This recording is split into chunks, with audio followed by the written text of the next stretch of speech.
Welcome back to Skytech-Lens. Let's talk about water, the stuff that keeps us alive and apparently can spark international drama. In February, Donald Trump suggested tapping into Canada's Great Lakes and the Columbia River, as if he could just turn a faucet and solve America's water woes. This wasn't just a wild idea, it instantly froze negotiations to renew the Columbia River Treaty, a pact vital to both nations for over 60 years.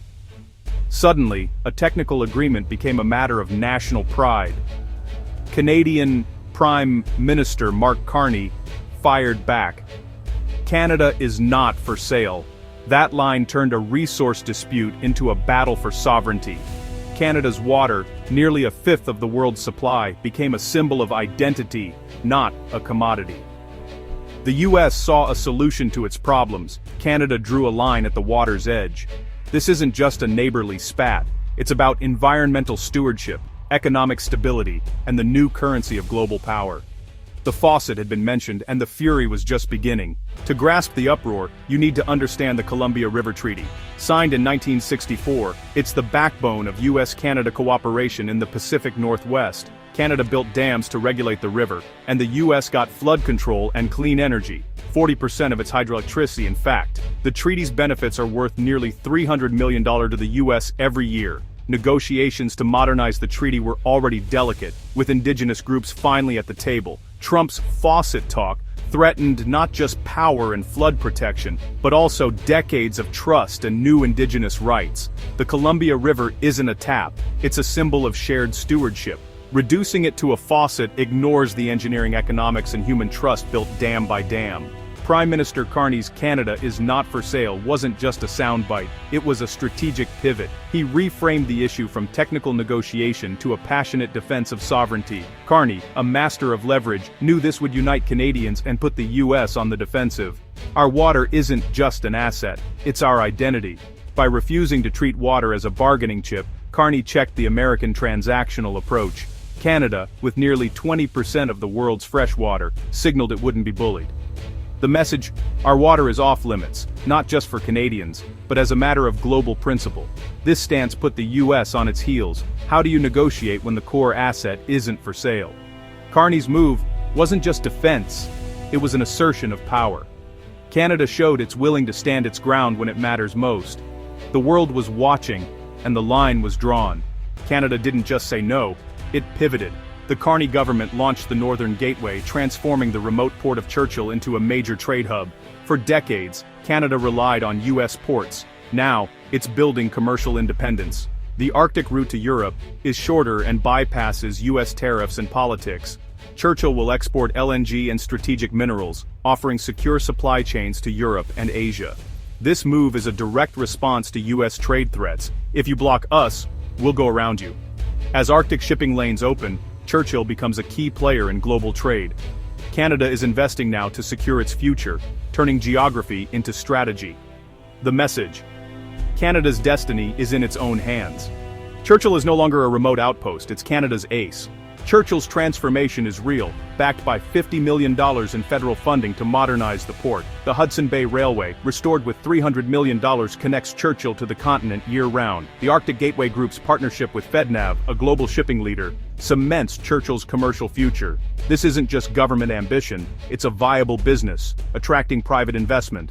Federal funding, railway upgrades, and shipping partnerships are creating a seamless export corridor.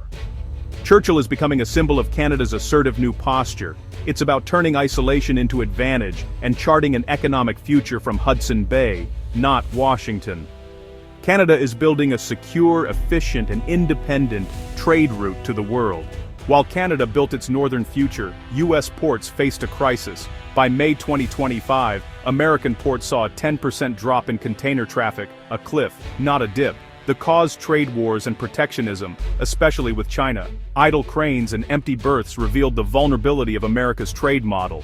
The attempt to punish rivals backfired, hurting US commerce and creating opportunities for others. As US ports stalled, Canada's Northern Gateway looked increasingly attractive to global shippers. The US decline became a billboard for Canada's alternative.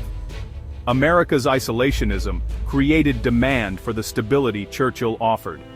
Canada's diversification strategy suddenly looked like genius.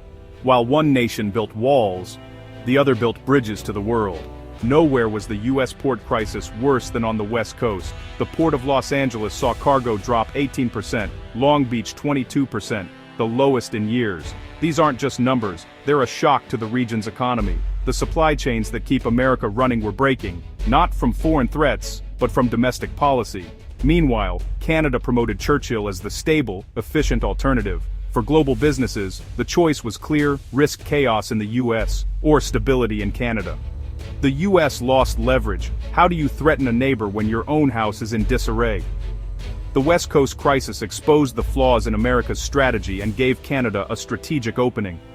The attempt to weaponize trade had backfired, weakening the U.S. position. The crisis was economic and deeply strategic. The U.S.-Canada water dispute is more than a local squabble. It's a global warning. Treating water as a weaponized asset, like oil, sets a dangerous precedent. The world is watching. If close allies can fight over water, what about regions with real conflict? The idea that a powerful nation can demand a neighbor's water chills countries everywhere. The old rulebook, cooperation and treaties, is being torn up for zero-sum thinking. Water becomes a bargaining chip, not a shared resource. This could turn water wars from fiction to reality. Canada's stand is about hydro-sovereignty, the right to control your own water. The outcome here will ripple worldwide, shaping the rules for the 21st century. At its core, this is a battle of visions. What started as a blunt demand for water became a debate about sovereignty and power. Canada's not-for-sale stance and the Northern Gateway project mark a new assertive era. By investing in Churchill and the railway, Canada is reshaping its destiny, less dependent on the U.S., more connected to the world. The U.S., meanwhile, faces the fallout of its own policies, empty docks, and lost leverage. The attempt to project strength exposed vulnerability, and Canada seized the moment. The world is watching as water becomes a tool of power and a source of risk. Yet Canada's response shows middle powers can chart their own course. This conflict, sparked by a Faucet comment, may be remembered as the moment water became the new currency of global power. The balance is shifting, not with armies, but with water.